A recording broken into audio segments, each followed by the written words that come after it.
Roselyn Poon. Roz inspires and entertains you.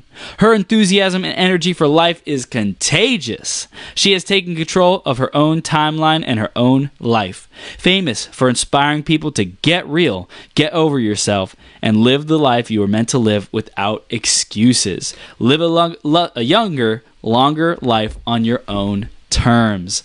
Roselyn, you ready to rock this? All right. You are now live on Becoming Your Greatest Possible Self. Thank you so much for joining us. You're awesome. Thank you. It's a great opportunity to get the word out. Yes. So I'm excited. We met back at a mastermind, and isn't it amazing how we just get connected with all kinds of amazing people at masterminds, at events, when we take that leap out. And, I don't think I had ever been to one of those masterminds before, Peter Anthony's masterminds. And I went there and it was just like, wow, this is amazing to experience and all these amazing people. So I'm grateful we were able to connect and make this happen. So exactly. I hadn't been to one that intimate either. I'd been to a lot of his large sort of events where it has 100 people in the audience, but not one that was sort of 20, 25 people. So yeah, it was a great opportunity. Yeah, awesome. So we're going to dive right in today. Kind of the opposite of talking and masterminding is more the topic of silence. So we're going to ask you, Roselyn, how has silence, the power of silence, how has that impacted your life, your career, your way of being, how you show up in the world? How has that impacted you? For me, silence is extremely important, and I have a routine. In the mornings, I get up very early, and I have a special place in my home where when I open up the blinds, it looks straight out onto a green tree, and the world is quiet except me, right? And so I sit there on my sofa and I read a good book or I meditate. But the important thing is it gives me an opportunity to quieten the noise, because after you get up in the morning, it's probably the least amount of noise in your head you're going to have for the rest of the day. So I help that even further and say a little mantra and basically just try to get everything level, right? So before it gets crazy, right? And of course it always gets crazy. Yep. But to me, that's very important. And it also, to me, it allows me to, I've always believed that my brain works on problems in background mode, like a computer. Right? Yes. So what you're seeing here is the front ground, right? And in the background, I've got some crazy stuff going on. Right. Sometimes I might before I go to bed, I say, I wish I could work out how to do this. And I leave it for my mind. So in the morning, with the silence, what happens 9 times out of 10 is all of a sudden it goes, oh, that's it. That's the solution, right? And I did it while I was asleep. So to me, silence or a period of silence is very, very important. Yeah, that's beautiful. I love that. It's very practical too. It's like, hey, if you want to perform more, then you give yourself that gift of silence to be able to be calm and handle whatever comes your way or problem solve. It's like this hidden gift that nobody knows about. well, that's true. But also, I know sometimes I coach speakers, and quite often the speaker gets on and they're very, very nervous. And so what happens is they ramble, and the audience really misses some of the major points because exactly that, right? They don't pause. That famous saying, the power of the pause. Yeah. Well, the pause is just a micro version of the silence that allows you to make an impact. Wow. That's gold. Pause is just a microcosm of the silence that allows you to make the impact. Gold. Roselyn, we're already going deep. This is seriously good stuff. So let's dive a little bit more into you and who you are and what you're creating these days. Well, I've been on this earth for quite a while, and what inspires me is that I think so many people in my category, and I'm in the baby boomer category, which is probably a couple of generations before yours. But anyway, we won't worry about that. Anyway, so what's happening, I've noticed a long time ago, is that people in this category are starting to slow down. And I don't really understand why, and I couldn't really understand why. And then, as we'll talk later on, I uncovered this nasty little virus that I call the premature aging virus. And what that does is that sort of gets into your mind and it starts to slow you down. And for me, that's just not, it's not an option, mate. I mean, good grief, we've only got one life, as they say, so you may as well go out kicking and screaming. That's my deal. So that's right. That's the gig, right? So stuff it all. This business about getting old, I kick old age to the curb and thought, I'm just going to get on with it. Because while you're breathing, you have an opportunity. And the opportunity is to make decisions, to do whatever you like. I don't care if you want to sit on the beach, right? Or you want to run an empire. It doesn't matter to me. It matters to you. Well, it should matter to you. So while you're breathing, you have that opportunity. When you're on the slab and you're not breathing anymore, there is no opportunity. So the deal is, why wouldn't you take as much of that opportunity as you possibly can get? And which brings me to this whole business of people say, Ros, what do you talk about? And I say, well, living younger longer. And they go, oh, anti-aging. Well, no, it's not anti-aging. Right? There's a difference. It might be semantics, but there's a difference. And the difference is, if I can give you 10 years now, or I could give you 10 years at the end, which 10 years would you take? Now. Of course you would. That's right. Because what good is 10 years when you're 90? I mean, okay, you got another 10 years at doing whatever it is you're doing, sitting on the beach watching the world go by. But if you had 10 years now in your 40s or your 50s, that makes a huge impact to your life and to your future. So that's what I talk about. And excuse me, I've got some water here. Do you mind if I just... No, please. Come on. Let's do it together. Oh. Cheers, mate. Oh, lemon water is so good. Yes. I'm a bit more ladylike than you. I don't chug out of a jug, but anyway. So for me, what I'm doing right now is I'm trying to make people aware that they have some control over this aging process, and that's really it's exciting. Yeah. And I think also it's people don't realize that they have a problem. You see, so it's like, I think that I don't drink, but there's that thing about being an alcoholic or something. What is it? An alcoholic doesn't know that they're an alcoholic or something like that until someone tells them. Or, and they go, oh, okay, that's what I am. And then they do some 12-step program according to the TV shows. Anyway, so it's aging. You don't really know that you're aging because aging happens second by second, minute by minute. Yeah. And it's not like you're watching it. No. It sort of happens while you're not looking, actually. So that's what I talk about. Wow, that's beautiful. So what let's go back a little bit. We're going to get into that and the philosophies and, the actions that we can take. Let's go back and discover, why you got into that, some of the challenges that you encountered along your journey to become the woman who is the champion for this. Okay, well, this is very sad. Lucky we've got an hour, mate.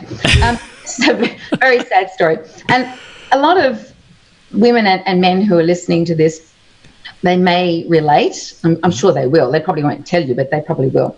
And the story goes back about, let's say 20 years. And you're probably in high school, but it goes back 20 years. And 20 years ago, I was running my own software development company. Right? So my claim to fame, if you like, is in 1982, I developed one of the world's first database marketing systems. Right? So I have been, like I said, on the earth a little while. Anyway, 20 years ago, I've been to Hong Kong. I was stuck in Hong Kong, couldn't get out, right? I wanted to get out of the country because I was bored. I don't shop. Anyway, I had to wait for planes. Finally got home, and it was my birthday. How about that? So I drive from the airport to my office, funny thing that I do, and I get into the office, and I think, it's my birthday. Maybe I should, stuff it. I'm going to go and buy myself a birthday present. So off I went down to the local sort of strip mall. I think we have in Australia. In America, you have those big malls. We just have normal shops on normal roads. So I went down there, and there was a Rebel sports store. And they had this big sign saying, brand new in Tantra fat scales. Now, all the women are going, she didn't do this, did she? And even I think, how did I do this? Why would I do this? Right? A woman in her 40s is feeling depressed, feeling tired and exhausted. She goes and buys a set of scales, right, to jump on. This is not good. This is like jumping off a bridge. You may as well do that. Right? Anyway, I buy the scales, go back to the office. It's a Saturday. No one's in the office, thank goodness. Right? I lock all the doors to make sure the boys, because it's a software company, so you never quite know when the techos are going to come in. Right. Lock all the doors, keep all the lights turned off, and I open a little booklet, and it says, okay, get undressed and stand on scales, and it will tell you how much your body content is fat. Uh-huh. I thought, sure, why not? How bad can this be? Right, so I strip off. So you've got this tired, sort of middle-aged woman right now in her own office, stark naked. It's the middle of winter, so I'm lily white. No, everything's horrible. Okay, and I step on this scale, and I've got this little tiny book, and I'm trying to read it in the dark. And all of a sudden, I look down, and I see the fat percentage. Yeah. And it's glowing in green, like neon green. I'm thinking, what? It's like radiation. I'm thinking, oh my God. And I look at that and I go, oh, I'm clinically dead. Oh no. Right? And this was horrifying, right? It's like one of those B-grade movies. So here I am thinking, well, that's pretty bad. I mean, I was going to throw myself off a bridge beforehand. Now I'll just walk outside and get run over by a truck. It's going to be faster. So I think that's not very good. And all of a sudden, this is the most amazing thing that happened. And I never really understood the word epiphany until probably about then. Mm-hmm. So here I am standing on it naked. I'm a bit overweight. It wasn't as bad as it sounds, but for artistic license, okay? So I'm a bit overweight, and I look around the office, and I'm thinking, how did I get here? Like, what happened? And then I thought, well, hang on. If I was, let's say, 35 instead of 45, if I was 35, what would my life look like? Okay, so no one's with me. I'm on my own. So I'm thinking, okay, so now I'm 35. Okay, and I look around the office. Okay, well, actually, 35 is not too bad. I've got a software development company. I've got a black turbo body Porsche in the driveway, which I do have. Okay. I'm very well known around town, Melbourne, Australia, which is where I come from. I've got lots of clients. I have, there was all these incredible things all of a sudden I had. And I thought, well, hang on. When I was 45, I still had those. But you see, the perspective had changed. The one thing I didn't have as a 45-year-old was I didn't have 20 or 30 years to make all the money I needed to make to retire. But being 35, not only did I have the youth, the enthusiasm, and all the gear of a 45-year-old, but I had 30 or 40 years to do this in. All of a sudden, I thought, well, hang on, why would I go back to being 45? I mean, who said that I have to be 45 years old? Wow. Who? I want to know, because I want to meet them right now. I was still naked at this point, by the way. But anyway, so the deal is, I've gone, oh, well, stuff that. I'm 35. It's my life. And honest to goodness, Chris, this is no jokes to anybody listening to this. It's not nonsense. It was as quick for me as that. Wow. I had realised that Einstein had something going for it, when he said that time is something we manufactured. Right? And that's what it is. And so I thought, well, okay, I'm going to be 35. Right. Now, that's the first step. The first step was becoming aware that I could, in fact, recalibrate my brain. I thought I could. Right? So then I set about the next 6 months doing research. So I researched NLP. Neuroplasticity hadn't been invented at that stage. No. It was still in the realms of the scientists. It hadn't come out to the consumers. And so I started to really reinforce the idea that I was 35, not 45. Right. And the most important thing about that is once that happened, it changed everything. Everything. It's like having in America, you have that famous saying, a do-over. I say do-over really quickly. For a long time I thought they were talking about Dover in England, but anyway, so it's the do-over. But anyway, so you get to actually have a do-over. And the great thing is you have that important component called hindsight. So the first time you went from 35 to 45, you were trailblazing, and doing things. Now, hang on, you're 45, you've reset the clock at 35. You're not trailblazing now. Right? Now what you've got is you've got the experience and you've got the wisdom and you've got the screw-ups, right, and all those sorts of things of the last 10 years to take and use to your advantage. Yeah. So that's how I started. It was as simple as that, this middle-aged fat lady on a scale having a heart attack. That's incredible. Like, I'm curious, because it was so, such a profound revelation for you, yes, but it was so simple. Like, did you discover anything? I know we're probably going to talk about it, but just kind of parallel ideas and philosophies, paradigm shifts, is there other ways that we can create simple, immediate transformations in other areas of our life besides just the age that we consider ourselves and the feeling of youthfulness and vitality? Well, it all comes down to, and I'm sure you've heard people say this, it all comes down to your state of mind. Mm-hmm. And of course, your state of mind is made up on your belief structure. Mm-hmm. And your beliefs, of course, are created by your thought process. Yep. And your thought process is a product of your environment. Mm-hmm. Now, you can apply that to weight loss. You can apply that to getting fit. You can apply that to anti-aging. You can apply it to business. Mm. And like I say to people quite often, it's just Mother Nature. Very rarely do you see zebras hanging out with lions. Mm. Right? Zebras hang with zebras. Right? So if you want to be a zebra, go and hang with some zebras. Right? Mm-hmm. So the deal is, it all starts with your environment. And so with me, when I thought about it, because my background is software development, mm-hmm. right, and as a problem solver and that sort of thing in large-scale computer systems, I thought, well, okay, I've managed to get back 10 years, but what are some of the byproducts of that? What, apart from getting 10 years back? Mm-hmm. Right? Well, some of the byproducts are that a lot of times people are not necessarily concerned about getting 10 years back. Say, for example, they're really stressed. Mm-hmm. Now, stress in America, of course, apparently is the #1 killer. And I talk to people quite often and they say, oh, yeah, I'm always stressed. Or other people say, well, I never get stressed. Well, I think it's very difficult for us to personally know when we really are stressed. Yeah. Because if we come from a high-powered environment, like I've been in software development all my life, mm-hmm. right? Mm-hmm. And doing it for, I'm what they call a troubleshooter. So when the systems fall down and everyone hates everybody and the clients want to sue the company, send Rosie in. Like, somehow she'll talk them around. I don't know. So maybe I spent my whole life being stressed. I'm not sure. But the deal is, stress kills you.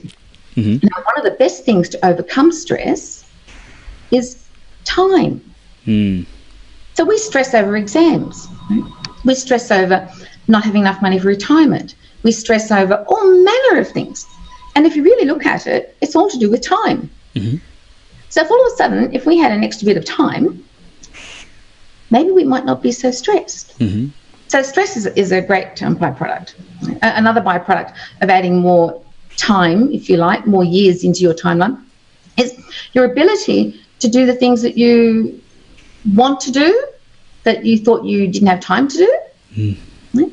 I mean, I don't know if this is answering your question, but it's gold. Keep going. For example, I was doing a talk and the guy running the event said, look, you've got to get audience interaction. I thought, okay. So I picked this poor guy in the audience, and he's it was in America, in California, and he looked like he might have been sort of middle 60s. Mm-hmm. And fortunately, I don't know his name and he doesn't know me. Anyway, I sort of said to him, okay, now, what's the future look like for you? Look ahead 5 years.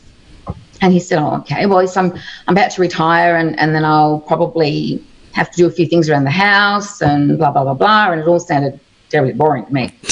And I said, okay, sure. Now, is there anything that you might have wanted to do, apart from that? Mm-hmm. And he said, not that I can really think of. And I said, okay. I said, now what I want you to do is I want you to close your eyes. So he thought, okay, he was in a room with other people, so he wasn't going to get molested by me. He was pretty safe. So he closed his eyes, okay? And I'm sorry, I'm Australian. We have a very strange sense of humour. Please, I do apologise already, right, for being politically incorrect or whatever I am. But anyway, so he closed his eyes, and I said, now what I want you to do is quieten down your mind, put everything out except listen to my voice. And he said, okay. And of course, I asked the rest of the audience to be really, really quiet. So everyone was. And I said, now what we're going to do is we're just going to wind back the clock. I'm going to go back 1 year and 2 years. And basically, I went back 10 years. Mm-hmm. And I said, now that we're 10 years back, I said, when you open your eyes, just before that, I want you to picture a newspaper. So it's the front page of the LA Times, something like that. And I said, and notice the date on the newspaper. And of course, the date, that stage, I think it was 2000 I was doing this. I said it might have been 1990. Mm-hmm. And that basically stamped, if you like, the year. And I said, now open your eyes. And he opened his eyes. And I said, great. So now you're 10 years younger. I said, how do you see the future? Now, I didn't give him a chance to discuss things. He said, well, based on that, he said, it looks pretty good. Right? And I said, why? And he said, well, you know, one of the things I always wanted to do is I always wanted to be an archaeologist. I always wanted to study archaeology. But I thought it was too late to do that. Gosh. But he said, in hindsight, it's not. I said, correct, it's not. Wow. So time, if you just look at it, has so many byproducts that it's just, yeah, it's a bit like that. So I don't know if you ever became an archaeologist, but yes, maybe you can dig me up later on, about 20, 30, 50, 60 years' time. So you're helping people. Is the main focus? Is it to create? Is it to mindset shift to that younger person? Is that like the overall kind of technology that's going on here, like reprogramming our mind, shift the paradigm? Correct. It is, but it's not as simple as that. Right. Obviously, and like I said, the first thing I really focus on is awareness, because people aren't aware that they can do it. Mm-hmm. And then I remember my mother. She was 27 for I don't know how long. Right, you know, I mean, I love it. She seemed to be 27 years old forever. And quite often you meet ladies and they go, oh, you know, I like being 38, so I'm going to stay 38 forever. But the point is, they don't actually do, because they don't believe it themselves. So they say it, but it's a bit like, oh, I wish I could fly to the moon. I mean, I don't believe I'm ever going to fly to the moon, but it seems like a good thing to say. Okay? And so the trick, though, about changing your mindset, the way I teach people, is that it's real. Because, right, I mean, for example, I have a bunch of girlfriends in Australia who have all just turned sort of, you know, 65. And some of them are quite excited because in Australia, they do look after their senior citizens, right, very well. And so all of a sudden, they were getting all these incredible little cards in the mail saying, oh, you can get 25% off your electricity bill. You can travel on the buses for free. There's all this manner of things. And they think, oh, this is fantastic. I love this. And I thought, bloody hell. I would tear mine up and throw them in the trash. Right? Because to me, that's not true. I'm not 65. So to me, it's not right. Yeah. So you can't have 1 foot on the pier and 1 foot in the boat. So there's it's got to be in alignment and congruent everywhere. It's got to be completely congruent. Yeah. If it's not congruent, you're tricking yourself and fooling yourself, and you think you're fooling everyone else. And how do you determine if someone is completely congruent in their life and lifestyle? Well, I can't, because only you as an individual can do that. Right. People are so people trick themselves. Right. So tricking someone like me would be not so fairly easy, but bit of an effort, but still. But to me, what I try to do is I try to make them aware, and then that you can do something about it. And then I try to explain to them, I do explain to them all the factors that are involved in doing it. It's not just changing your mind. Remember I said to you before that you have your state of mind. So your state of mind is a result of your beliefs. Right? Your beliefs are a result of your thoughts. Right? Your thoughts are a result of your environment. So all of those things, starting with your environment, will impact on how successful or unsuccessful you are in getting back 10, 12, 15, 20 years of your life. Because if you're in an environment which doesn't lend itself to the sort of things that a 45-year-old would want to do, right? Like, for example, apparently there are 65 pages in my life book right now. I consider an age like a page number. So in a book, a page number has no bearing on the plot. Nothing at all, right? All the page number does is gives you a point of reference. You say, oh, on page 35, right, the butler, hit the whatever it is over the head with a mallet. Yes. But page 30, the number 35 itself, who cares? So to me, age is exactly the same. I love how you changed it too from age to page. It's like, I thought about that. Well done, mate. Yeah, good on you.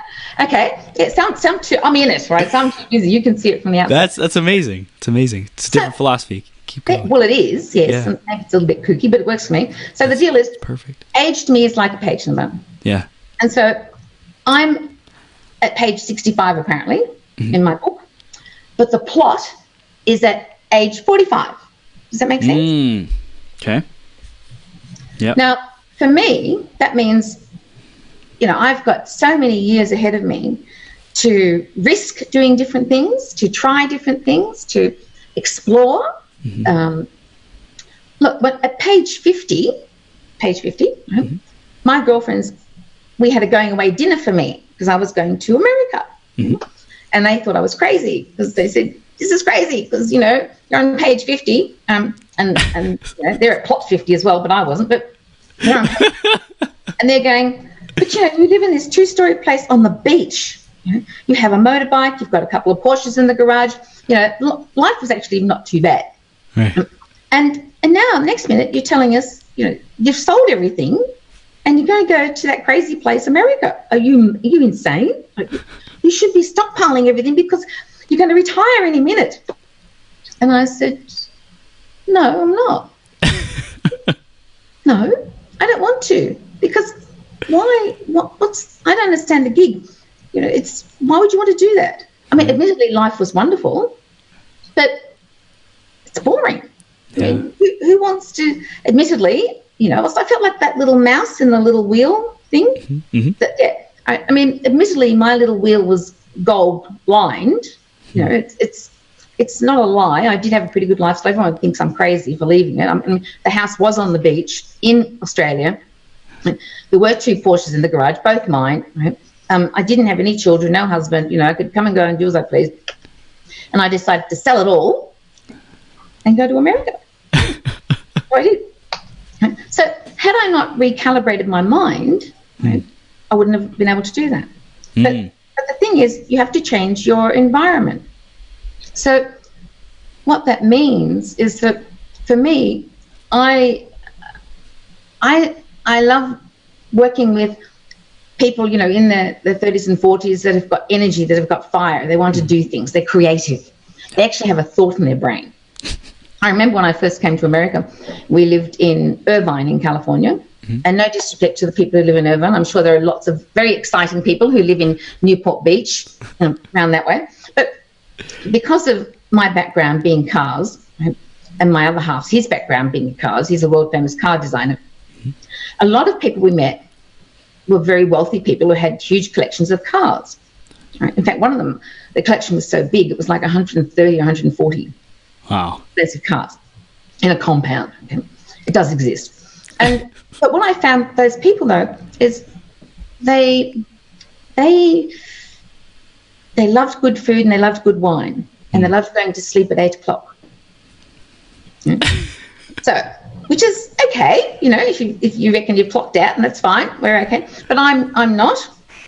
So I thought, stuff that. Let's go find some crazy place to live where there are lots of crazy people and ideas and energy. And so that's why that's what we did. We relocated, and I never would have thought. I mean, in Australia, I was known as the Porsche racing driver because I used to race Porsche Cup, and the heavy-duty troubleshooter when it came to correcting software. Like, if it's a real problem, you better get Ros in because she'll quieten it all down.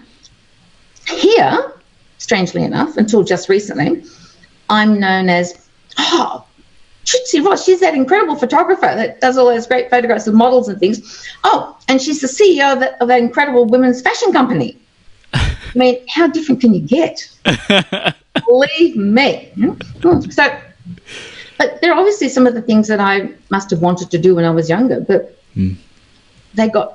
somehow life pushes those good things away because you have to pay the mortgage. You have to pay whatever it is you've got to do. And so that's what you do. No. So, again, I've got no idea if I'm answering your questions, mate, but... It's perfect. It's perfect. It's perfect dialogue. Just keep it flowing. Keep it flowing. Yes. So there you go. So I'm all about living younger, longer. Yeah. And in real terms, to be able to do that, once you decide that you can do something about it, you then have to look at your environment, because it's your environment that got you to thinking that you're 65 in the first place. Yeah. Right? Yes, and that's what happens, right? We the way I look at it, when we're born, our future is pretty much already mapped out. It's mapped out by the decisions our parents have already made about their future. Mm-hmm. And we have no control over it at that point. Because we're in their environment, their domicile.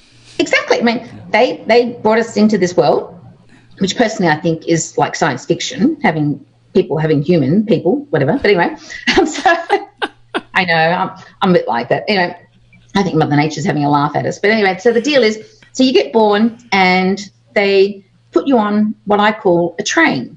Mm-hmm. It's their train, right? And you sit there, you have no option, you get on the train with them. And the train's going by and the stations are going by, so the years are going by, and just like in a train on a long haul trip, you get to know all the people around you and everyone's very comfortable and you're all going in the same direction. Nobody has a clue where that direction is, by the way, because the driver's up the front, right, and we're all down the back. So they've left the destination, the speed and everything's up to the driver of this train. Mm-hmm. And so what happens is we go through life like sitting on a train. Mm. And what happens is every station you go by is like another part of your life timeline. Mm. And if you're not careful, you remain on this train. So in other words, you remain in that environment that supports the idea that you're, 22 now or something like this. And so you've got to be doing this. You've got to go to college. You've got to do this. Even if you're unemployed and a drug addict, right? Mm-hmm. That has a train. Mm. Right? And that's where all the other unemployed drug addicts are, right? And so even these guys and girls have got a number of stations that they've got to go through. Mm-hmm. So it's not just sort of white, Christian, whatever it is, doohickey people, it's every society, every culture, every generation has their own train. And so, but the most important thing, the most common thing through most Western trains anyway, is that it's this business of there are certain milestones when you are supposed to be a certain age, and the definition of that age means your responsibilities are this, your number of wrinkles are this, your hair is supposed to be this colour, your teeth are supposed to fall out, you're supposed to get arthritis. There's all these things that go with that. And we get that drilled into us from the very beginning. Mm. So my gig is, well, stuff that for a joke. That's somebody else's train. So 20 years back, I jumped off my train. Yep. I'm going for the hills, right? Yeah. And that's what I've done. And I've been, if you like, running over the hills ever since, and doing different things and exploring different things. But I'm comfortable with that because I genuinely believe it's not nonsense. I genuinely believe that I'm in human speak 45 years old. Yeah. I said my plot is 45. Yeah. And that allows me to do a lot of things and to help a lot and take a lot of risk. Mm. So I don't have to sit thinking, it might not work. Stuff it if it doesn't work, Just give it a go. What's my do? But because bounce back. We got time. That's exactly it. Because the point is, not only can you recalibrate your starting position, but if you do it properly, you can recalibrate the rate that you age. Mm. Oh. How? Tell us more, Roz. Now that's the trick, right? And for that, you have to call me back. That is $1,000 an hour. Absolutely. Send it in the mail. PayPal. I do PayPal. Yes. Mm-hmm. So that's what I'm about. That's awesome. So, no, but seriously. I'm serious. What do you mean? Yes. We want to know, how do we advance this process even more? We can choose, go back 10 years and change our environment and start being aware of what's congruent or not congruent. Yes. What else can we do to live younger, longer? I think the important thing is, I've been to a number of Tony Robbins seminars. Mm-hmm. And bless his cotton socks. Tony is very popular. He's especially in Australia and places like that. However, the one thing that I remember that he said was, you have to have a big enough why to do anything. And he is so right on the money there. Because if you don't have a big enough why, then when the going gets tough, as they say, and the tough get going or something like that, right? When the going gets tough, it's your why which actually puts you back on the track. It's not what someone else says. It's not some motivational speaker. It's no disrespect to you, Chris, but it's nothing like that, right? No. The only thing that's going to get you back on track is the why, which is why you got onto it in the first place. And so, like I said, there are all these things that have to be ingrained into you and taught, if you like, to you successfully enough so that you can, in fact, regress the age process, right? And move the plot back. So it has to be bigger than, man, I want to shorten some years. It's like, no, there's got to be some. You don't want to shorten years, so you don't want to shorten years. You just said shorten years. Oh, right? Yeah, exactly. Okay. I wonder where your mind's at. It's for you right now. We'll find out what the gig is. But so the deal is, it's a matter of why. So for me. And the why is very personal, as obviously it has to be, right?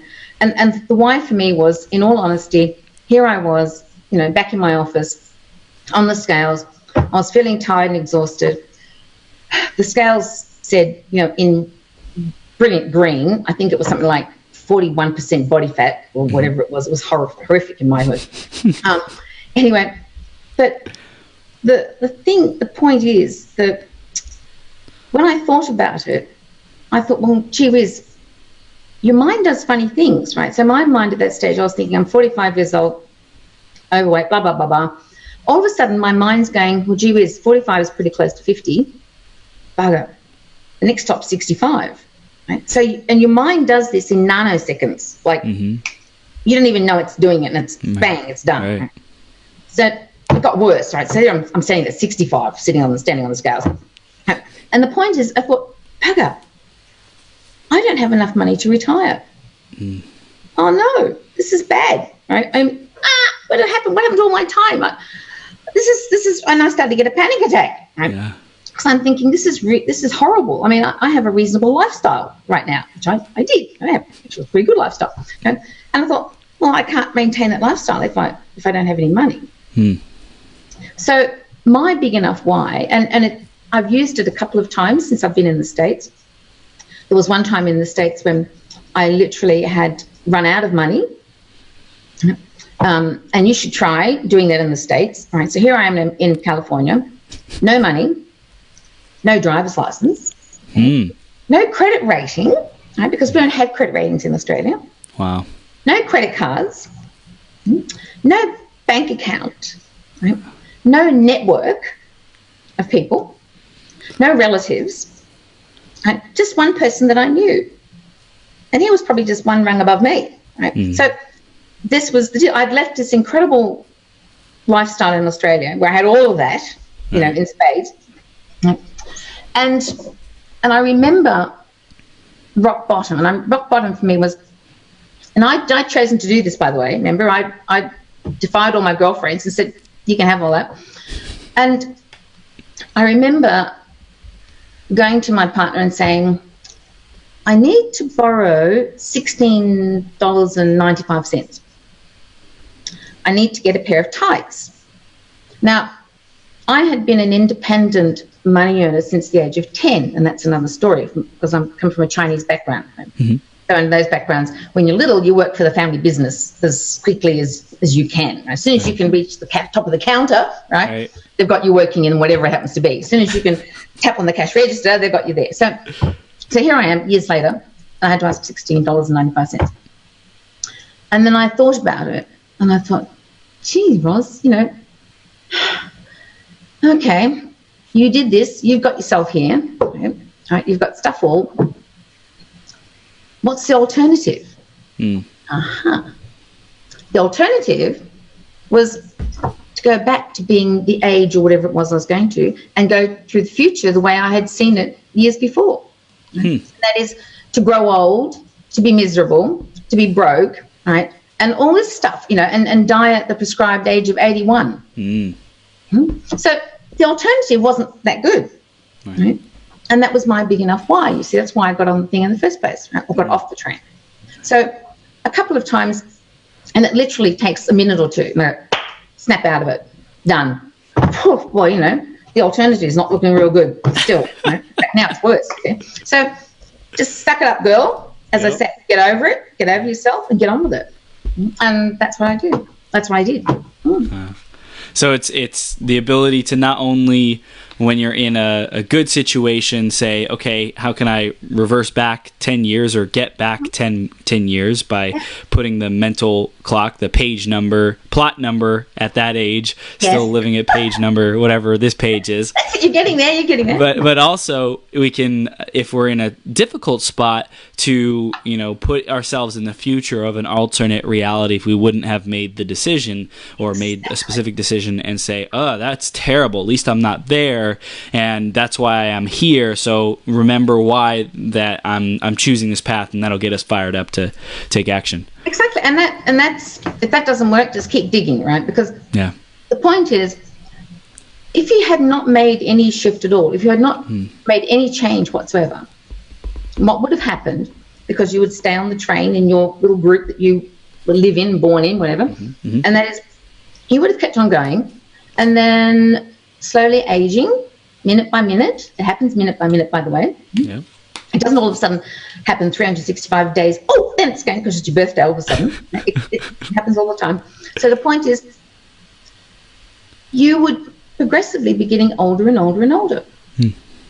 And you would have been aging. And because of your environment, if you're in an environment which is surrounded by people who maybe are not so self-aware, who are not so concerned about maybe going for a walk every night for half an hour, or this, that, and the other. If you're in an environment where it's a laissez-faire thing, you know, eat, drink, do whatever you want to do, which is fine if you're Italian or whatever, because they seem to be able to do it very well, but different culture. Then what's going to happen, of course, is that you're just going to start to crumble from the inside. And unfortunately, that's what old age does. We think that old age, when we think of old age, we think of wrinkles and grey hair and all these sorts of things. But really, that's not it, right? That's just the outer symptoms of it. The old age, growing older, aging, happens from the inside. So it happens from here, you know, in your brain, in the back of your mind. Your mind is what's doing it. And then your internal organs follow suit, because you know and I know that to be congruent, you have to do and say and think what you believe. Totally. And if you don't, it's a real, you know, mind job. I mean, it's really, really difficult to be incongruent. Some people seem to do it very, very well, but I've never been able to do it. So the deal is, you know, we're all going to, look, I can't stop you from dying, okay? I haven't worked that out yet. All right. So we're all going to die in the end. So the deal is, why would you want to grow old and then die? Why wouldn't you want to stay as young as you can, as long as you can, and shorten the old age thing to a few years at the end, if any? That's, anyway. I'm curious, what are your thoughts about the paradigm or beliefs of I grow younger every day? Well, I think when you are resetting your mind, okay, that's, in fact, you must have read the proof of my book, okay? Because part of it is actually like that. Yeah. So for crazy people like me, I recalibrated myself in huge chunks. Right? But then I've always been very self-aware, and I've always been interested in mind control over me. Okay? So, but most of the people aren't. Okay? So most of the people are just toddling along. Okay? So the idea I say to people is, imagine, first of all, what life would be like in 5 years' time if you don't do anything, because they think, oh, that's easy. But then they don't really know what that means. Right? Because then I say, well, okay, where do you live? Okay. What's your bank account look like? What are your neighbours like? So we ask all these incredible questions. And all I'm doing, of course, is allowing them to create a stronger and stronger vision in their head. Right? Yes. What does it sound like? All these incredible things. So NLP teaches you all this good stuff, right? So you do all that. Right? And they go, oh, really? Oh, Oh, okay. So Doris next door's probably kicked the bucket by now. So, okay. So, I've got some young people are probably going to move in. Oh, okay. And what does that mean? Loud music, like, oh, okay. So you build up this incredibly nasty situation. But the deal is, then I thought, okay, let's do a little bit of Kaizen, right? And obviously, because people can't do massive changes. No. So let's pick 2 or 3 things, little things that we can change now, which probably seem more appropriate to someone who's 40 than 45, or someone who's more appropriate to someone 50 than 60, and get comfortable doing those things. Yeah, I mean, maybe, for example, instead of I don't know, because I'm not 65. I don't know what older people do, but to get in touch, that I sort of suggest they go to nursing homes and things like that to get in touch with what we all think we know what being old is. We don't, until you actually see it. And I've done some talks at nursing homes, right? And I've got news for all you boys and girls out there. Right? If you really want to wake up and shake yourself up a little bit, volunteer and go to your local nursing home or aged care home and things like that. Talk to your grandmother. You can actually get off your bum and go and see your grandmother, right? Do these things, okay? And appreciate. Yeah. When you think about it, for baby boomers, our parents are only 20 years older than we are, right? So our grandparents are only 40 years old. So I mean, gee whiz, it's not a big jump. Right? So it's I forget what I was answering now, but anyway, sounds good. The growing younger, like this. Yeah, well, so great. Yeah, so that's the deal. So the deal is to try and take small steps, but make sure that they're congruent, and that's the biggest thing, really. It sounds terribly hackneyed or trendy to be congruent, but the truth of the matter is, it's true. It's one of those things that really is true, and that's probably why it's become popular, because it is true. It's not something some guru made up. Right? And so the point is, do these little things, change how you do a few things, and see how that feels. Maybe go to the movies where you wouldn't have before. Right?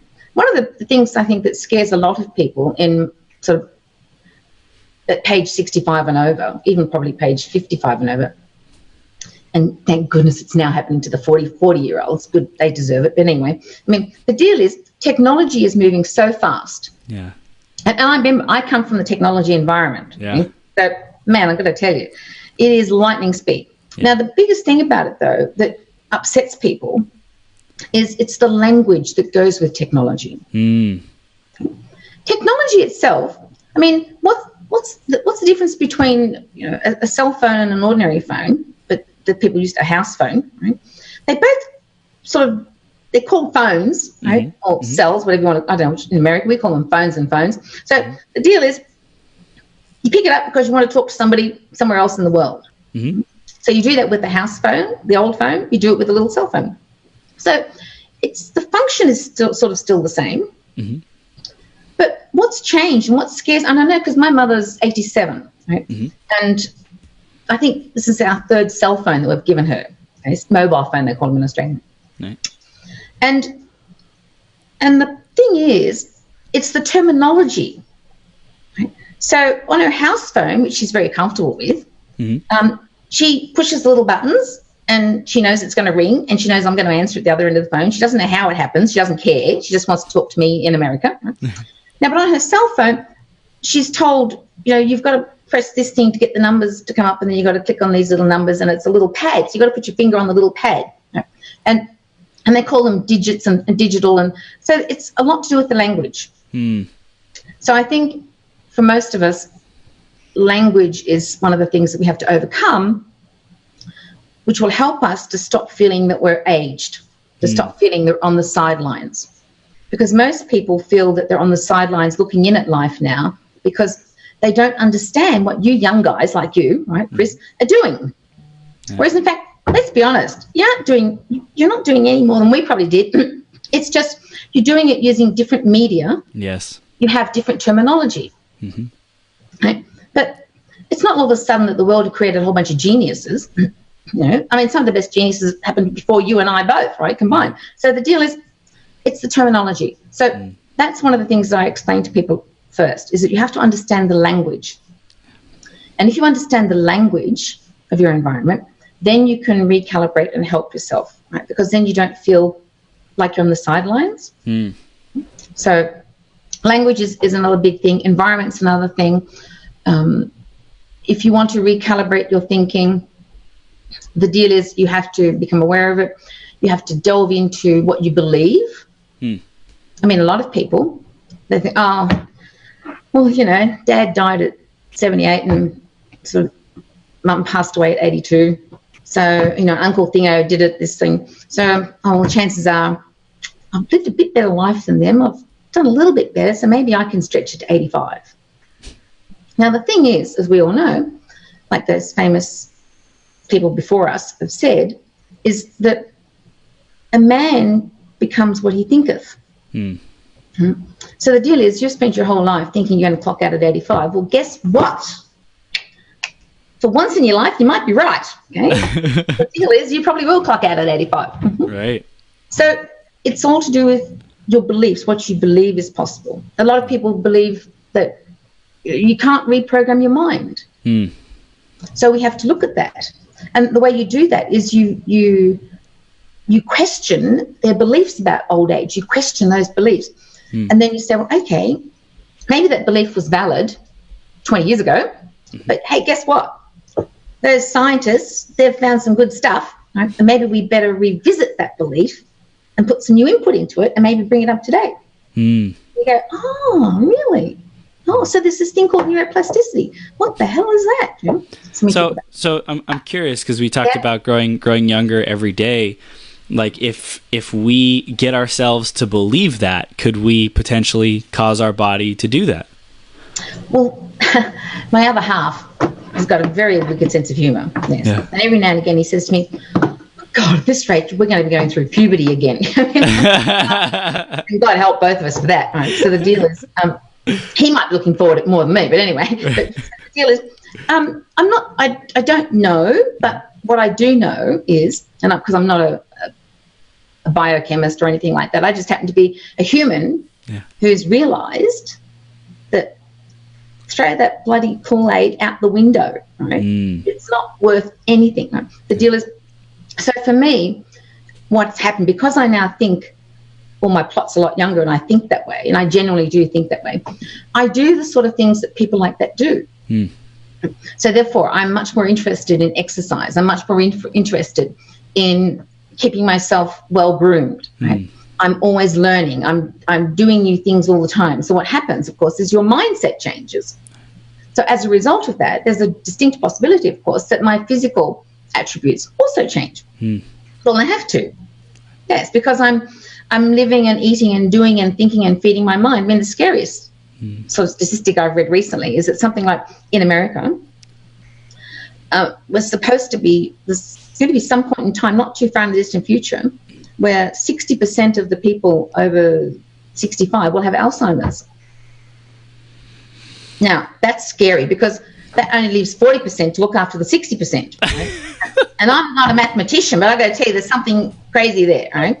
Because I'm not real keen on being in the 60 or the 40. I think I'm just going to leave. Which I can, which is luckily. But so the deal is, I think the answer to your question, yes, if you change your mindset. And one of the things I think about this business about going to gyms and doing that sort of crazy stuff, right, is that the reason why those things are only short-term benefits is because you haven't found the good enough why, and you actually haven't recalibrated your beliefs about it, and you haven't really seriously reprogrammed your mind.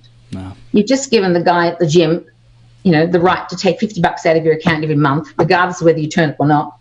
And of course, we all know their business model is based on the fact that only 5% of the people will ever turn up. I mean, if 100% of the people ever turned up, they'd have a line, you know, 75 miles from here. So the deal is, you've got to really genuinely, you've got to believe, really, really believe, and that takes a little while to get going. Yeah. But for me, of course, it's like breathing now. Mm-hmm. That's just, I mean, my nieces and nephews, they just think I'm the strangest auntie in the world. Because at the rate I'm going, apparently, they're going to be older than me. It works for me. I love it. This is so much fun, Roz. We could do this all day long. This is awesome. Oh, my God. I love I love this. I love this conversation. And I know people are loving this too. They want to hear more. They want to know more about how to stay connected with you. What are their next steps that they can take to be connected with you and how to, work with you at a deeper level? What does that look like? Well, first of all, I'm not really good at one-on-one, but I did start a blog a few years ago when I had some time. Okay. And I'll reactivate it. But the most important thing to do is I do have email. I am on Facebook, right? So you can find me under Roselyn Poon on Facebook. You can find me under Reality Ros, which is my moniker. And in Reality Ros, I have lots of interviews I do about women and things like this and lots of stuff. Not about anti-aging just yet, right? But my blog's about anti-aging. So I'm very easily found on social media. I haven't quite worked out this Twitter thing yet. Because as you can see, getting something down to 120 characters for me is a bit of a trick. Okay, so down to 120 words maybe, but now we're talking. Mate, that's asking a bit much. So I have to work on it though. Anyway, so on Facebook, I have an email address which I think you're going to give them. Yep. And look, I'd be delighted to hear from anybody that has opinions on this business about living younger longer, because there are other people in the world who I'm sure do the same thing or think the same way I do, and there are other people who probably think I'm a crackpot. And I don't really care if you think I'm a crackpot, but there are other people that have got great ideas on how this works. It's always nice to have discussions with people that not think the same but have an interest in the same thing. Yeah. 100%. Roz, you are amazing. You're a gem and a light everywhere you go. You crack people up, and your sense of humor is out of this world and awesome. I'm just Australian, mate. Thank you so much for the work that you do and the play that you do and having fun, exploring, and the light you're bringing to the world. We appreciate you.